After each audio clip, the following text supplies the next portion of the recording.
welcome everyone this morning. Without objection, the chair is authorized to declare a recess at any time. We do expect some votes pretty quickly into the beginning of the session, so we'll try to get our opening statements made, and then we will hear from our witnesses. Then the order will be, after we've heard from all the witnesses, to go back and have questions offered to the witnesses. So I'll start with my opening statement, and again, welcome everyone. We have an important responsibility in transportation oversight, and that's to make certain that the laws and all of the caveats that we set forth for public agencies, particularly for security and safety, are complied with by agencies. And the purpose of this hearing is 15 years after 9/11. We want to look at credentialing, we want to look at vetting of employees, and we want to look at what poses the biggest risk as far as security to our nation's aviation system. Unfortunately, even 15 years, 2001, this is 2016, 15 years later, we still seek a system that has not complied with the laws that we have passed multiple times, with the requests we've had, and we see failures. One of the biggest failures is the most recent report that we had, and the DHS, Department of Homeland Security Inspector General, found that 73 individuals with links to terrorism passed TSA's vetting process. They were not properly vetted. These are people that work at our airports. These are people that have access to aviation equipment, to airplanes. Even TSA employees are not properly vetted.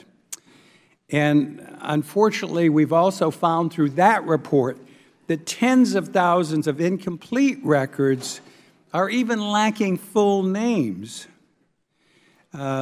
They had 14,000 immigrants listed in the database that did not have alien registration numbers, and 75,000 of these records lacked passport numbers.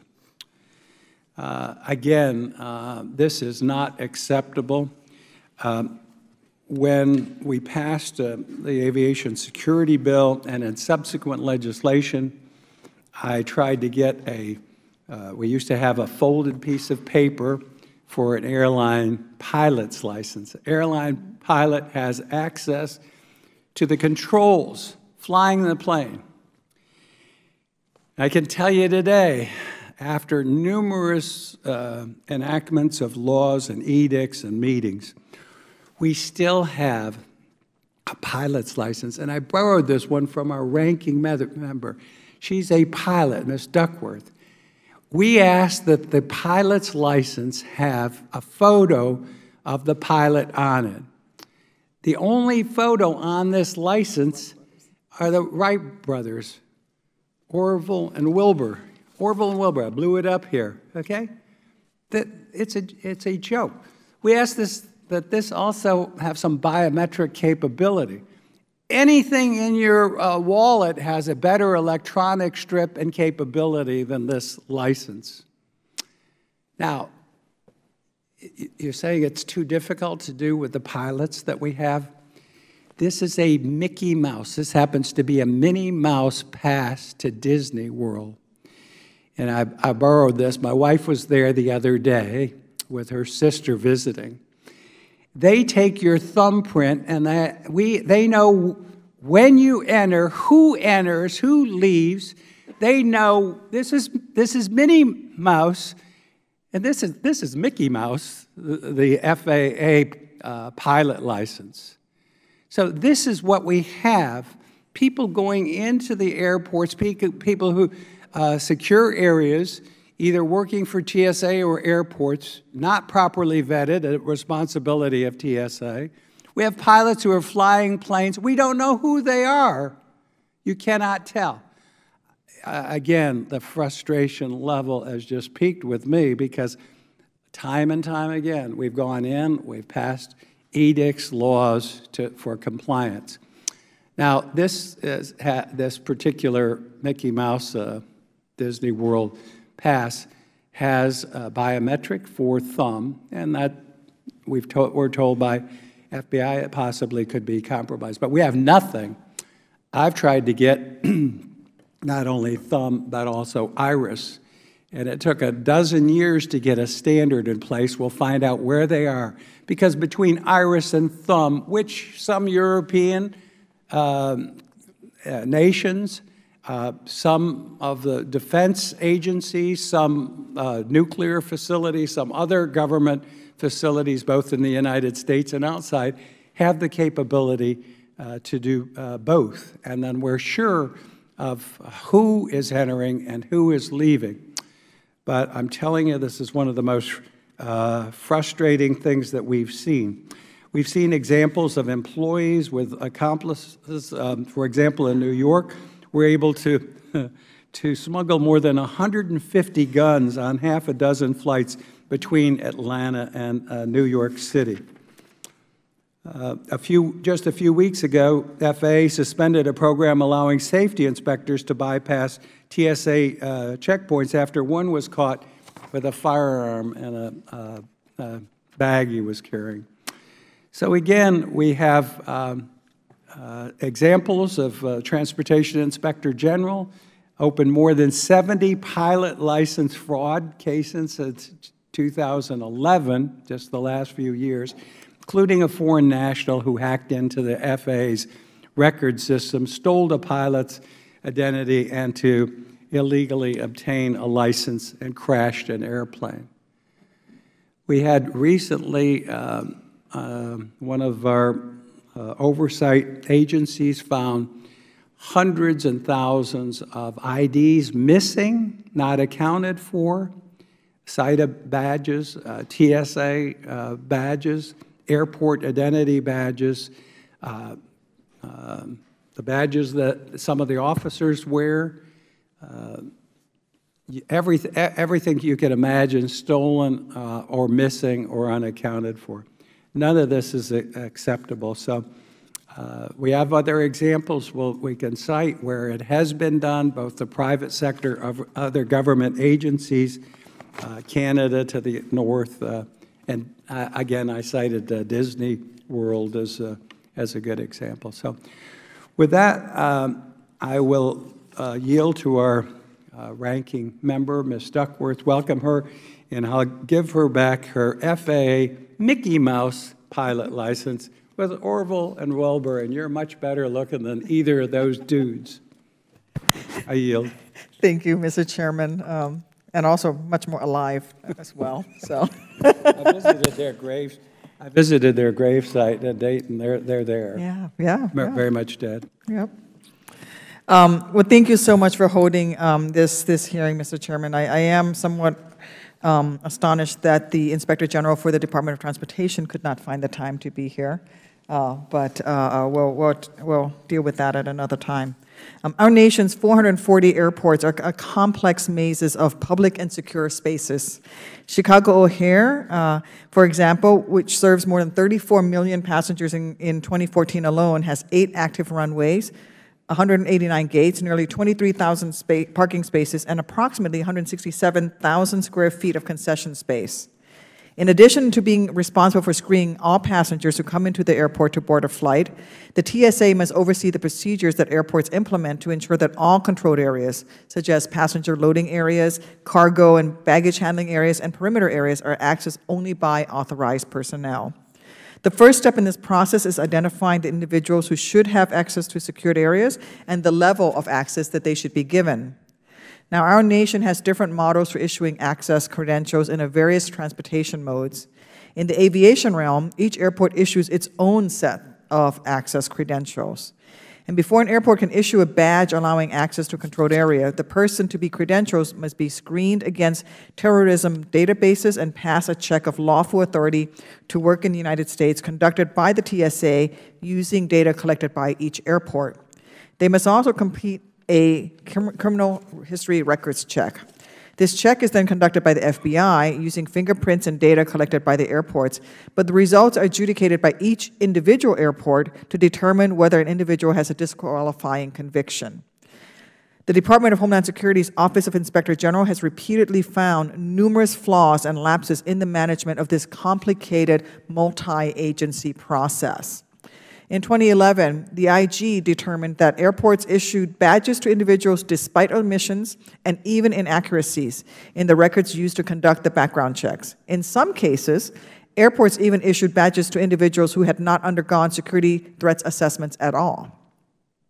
This finding was troubling enough, yet what truly concerns me is that just last year, 4 years after that very alarming 2011 finding, the DHS Inspector General found that airports continue to lack adequate quality controls necessary to ensure criminal background checks are properly adjudicated. They found systemic problems with the credentialing process also. For example, unlike terrorism screenings, which are continually updated on a near real-time basis, criminal records checks are conducted only once every 2 years. Between checks, airports have to rely on the willingness of the credentialed person to self-report any disqualifying arrests or convictions. This dangerous loophole must be closed. Officials have also uncovered airport employees illegally using stolen or fraudulent credentials. In 2007, more than 100 vendor employees at O'Hare were caught using stolen badges to access secured areas of the airport. In one instance, an uncleared individual rummaged through a box of active security badges to select one that looked most like him and matched his likeness. Other incidents have involved cleared personnel who misused the access granted to them. Following a 2014 incident involving the smuggling of well over 100 guns, some of which were loaded onto multiple flights between Atlanta and New York, TSA asked its Aviation Security Advisory Committee to recommend ways of strengthening the control of employees' access to secured airport areas. This committee made 28 recommendations in April. Fewer than half of those have been implemented. America's airports are vital hubs that support billions of dollars in commerce and connect Americans from coast to coast. Yet their importance also makes them high-value targets to our enemies that seek to harm Americans, weaken our economy, and instill fear throughout the populace. The front gates to our nation's commercial aviation system must be worthy of all they defend. We must ensure that anyone passing through the gates, including airport employees, do not pose a threat to our nation's security. I look forward to hearing from our witnesses today on how TSA will strengthen its coordination with airport authorities across the country to implement critical security recommendations and dramatically enhance how we control access to secured areas. Congress has an important role to play in this effort, and if additional authorities or oversight actions are needed, I would like to use this afternoon to examine those potential reforms. Again, I thank the chairman for this very timely and important hearing, and I yield back.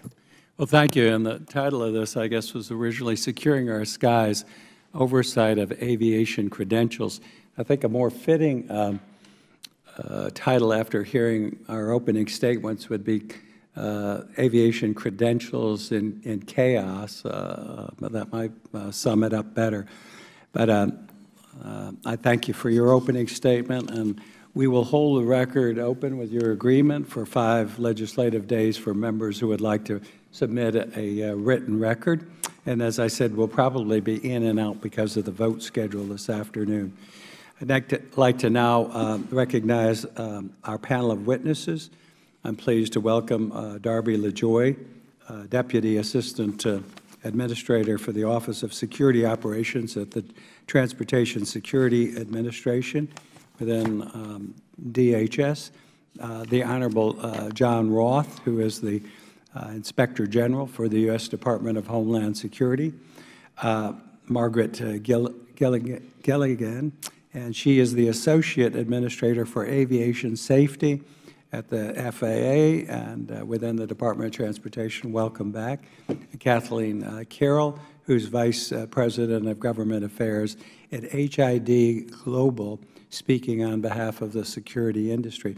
So those are our witnesses. Some of you have been here before. I know the Inspector General has. This is an investigation and oversight subcommittee of Congress. We do swear in all of our witnesses. If you'll stand now, please. Raise your right hand. Do you solemnly swear or affirm that the testimony you're about to give before this subcommittee of Congress is the whole truth and nothing but the truth? And all the witnesses, the record will reflect answered in the affirmative. And let's go first from TSA Representative Mr. LaJoy. You're welcome and recognized, sir. We do give you about 5 minutes. If you have additional information you want submitted for the record, just a request, and we'll put it in. Thank you. Well, good afternoon, Chairman Mica, Ranking Member Duckworth, and members of the subcommittee. Thank you for the opportunity to appear before you today to discuss TSA's role in airport access control and aviation worker credentialing. TSA ensures airport access control is executed in partnership with airports, air carriers, and other federal agencies.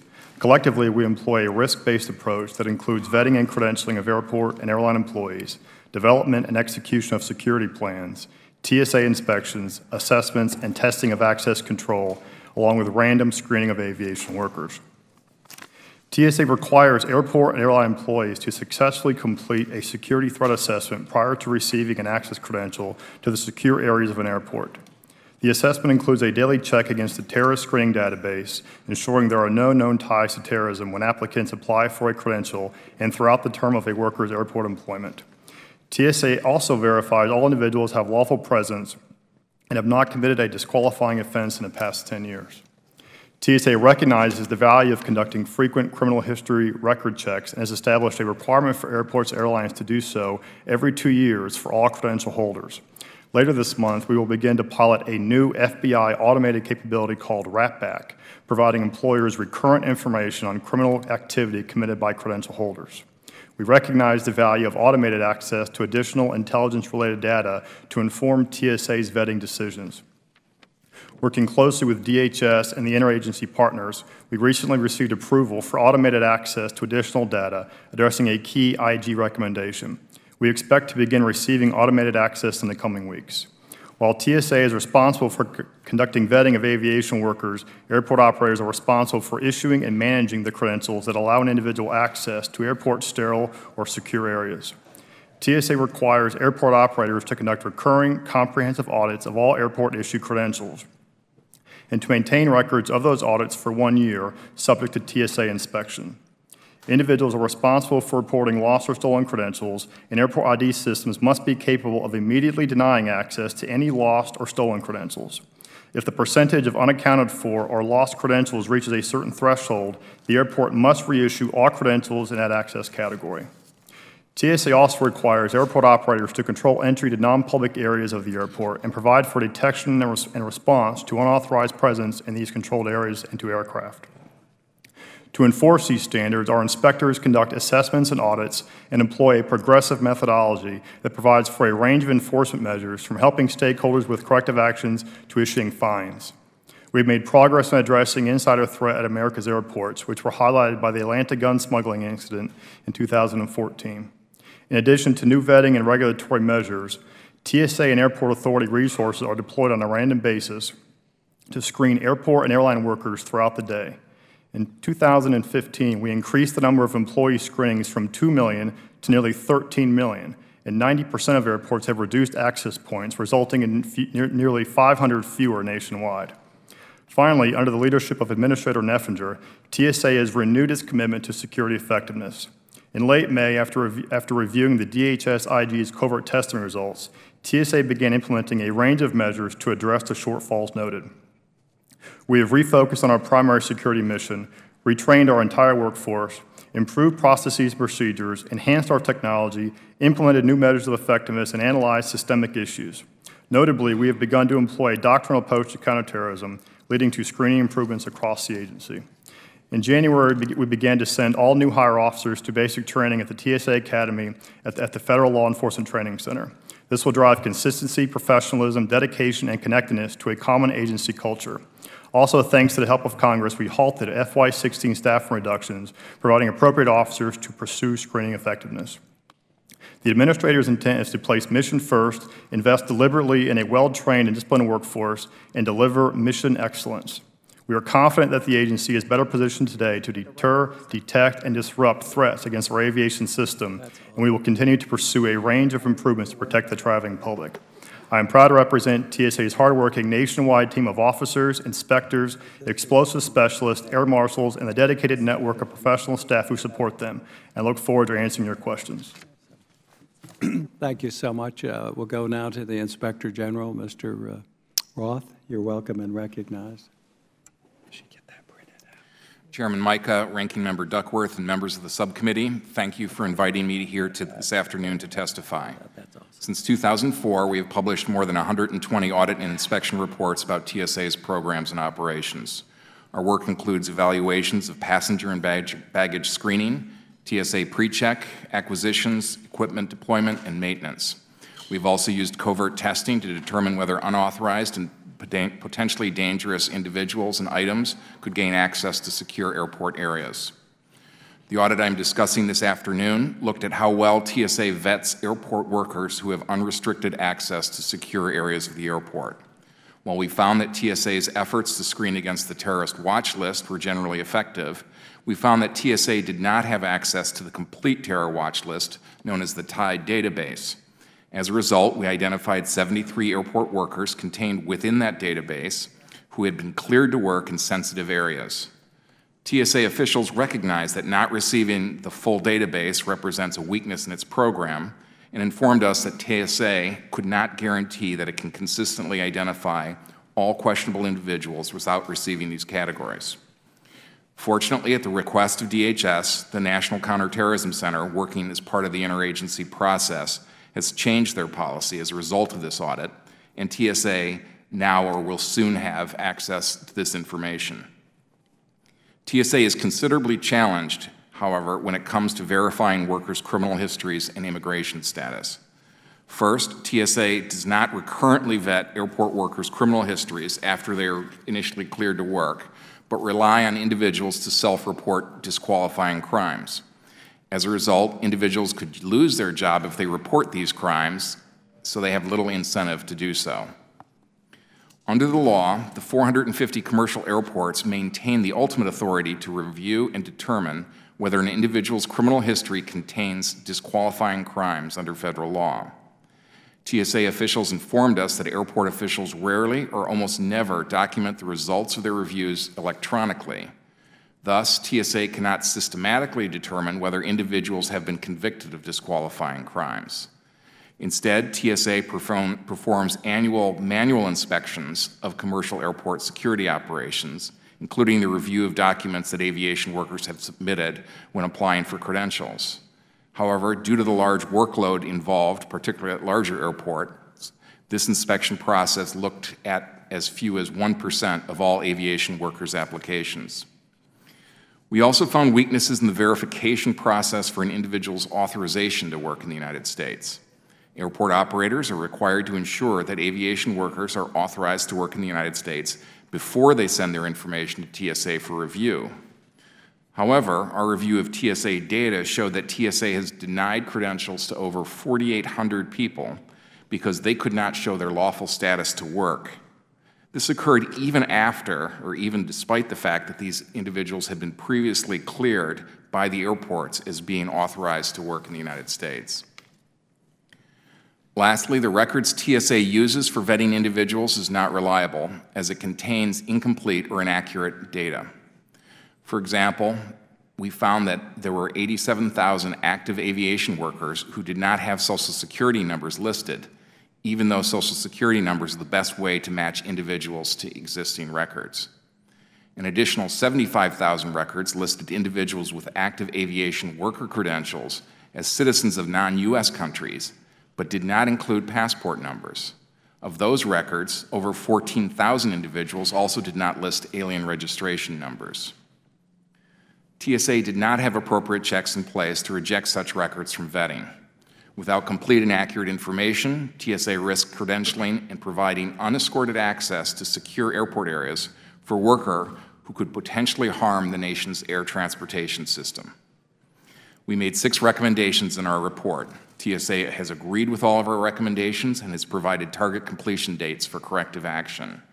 We are satisfied with TSA's corrective actions to date, but we will continue to follow up on implementation of these actions. Mr. Chairman, thanks again for inviting me here to testify. I look forward to discussing your work with you and other members of the subcommittee. Thank you. We'll recognize FAA Representative Margaret Gilligan. Welcome back, and you're recognized. Thank you, Chairman Mica. Thank you, Ranking Member Duckworth and members of the subcommittee.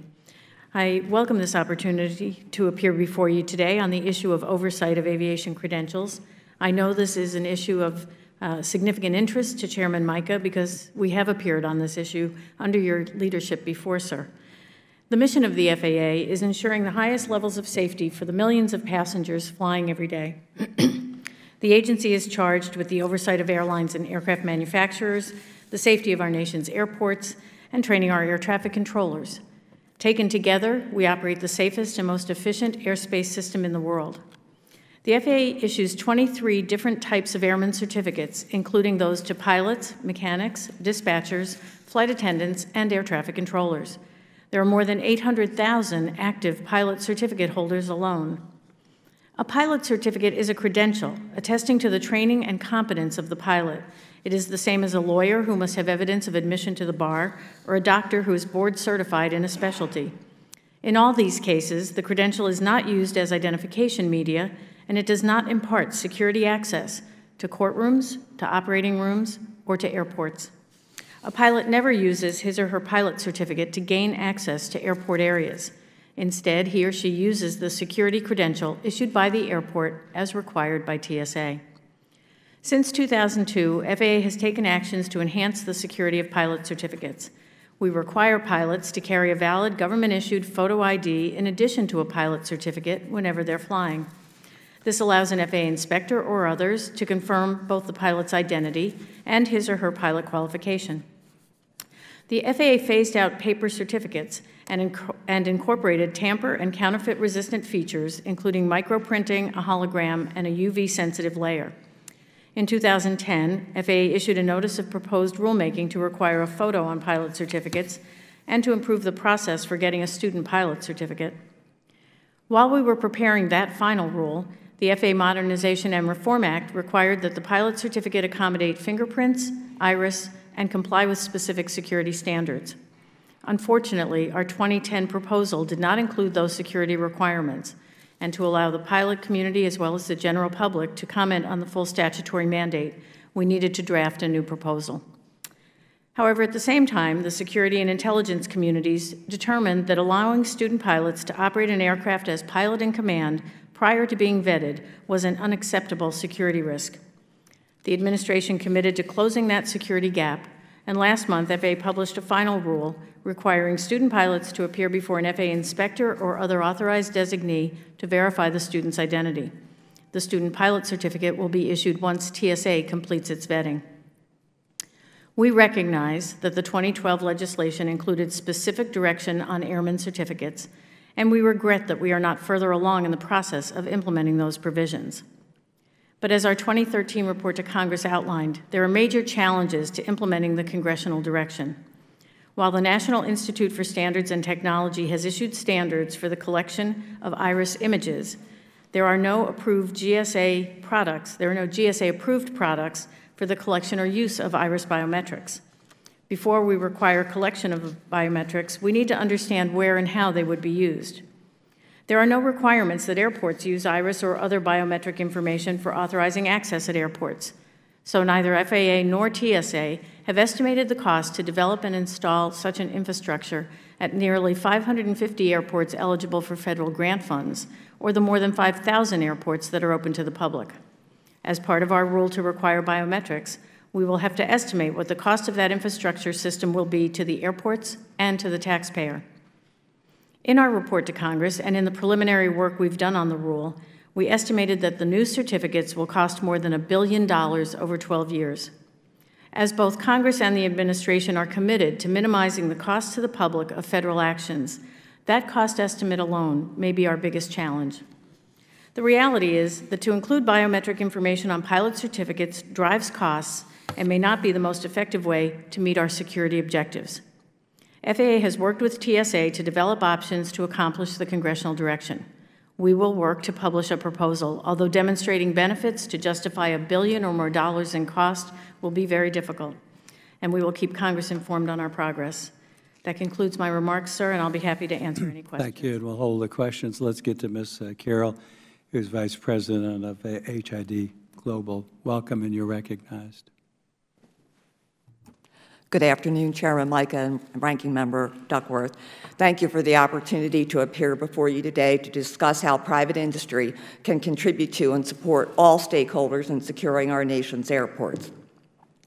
I am testifying on behalf of the Security Industry Association, a nonprofit international trade association representing more than 600 companies. I am the chair of SIA's Government Relations Committee, and I also chair the Privacy and Public Policy Working Group at the IBIA. We believe that to confront the ever-evolving threats to aviation security, all stakeholders should be working more closely with private industry. We recognize that TSA has been working diligently towards solutions that further enhance security in the nation's airport. To that end, TSA requested that the Aviation Security Advisory Council analyze the adequacy of existing security measures and recommend additional measures to improve employee access controls. One of those recommendations included biometric confirmation of identity for badge issuance. Biometrics are already in use at several airports across the nation, including BWI and San Francisco. These biometric deployments enhance security by tying the badge to the holder of the badge. Biometric technology has improved substantially in recent years, and industry continues to invest in further advancements. There are several key measures to help ensure optimum performance of a biometric system that should be included in any standard that TSA establishes. One is false acceptance rate, which sets the level of security. Another is the false rejection rate, which delivers a good customer experience. You can't have one without the other. Another key measure is liveness detection, which eliminates spoofing. For example, liveness detections would solve the worry around the biometrics that were stolen during the OPM breach. Biometric information is worthless if it isn't usable. With liveness detection, the only way it is usable is if the living human being presents their biometric. Beyond biometrics, the security industry suggests that airport worker credentials follow a federated model.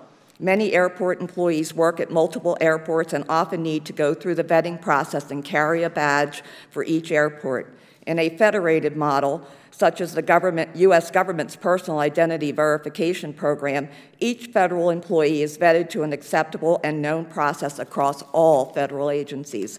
PIV credentials use the public key infrastructure as one of several security features so that the credential can be trusted for access to all government buildings and computer networks.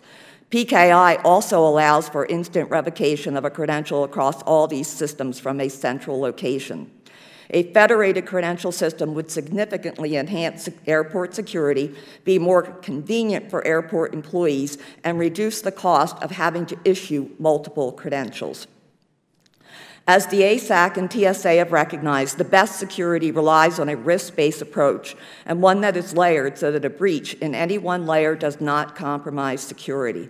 The use of CCTV cameras, physical access control systems, and physical barriers are just some of the layers in use at airports today.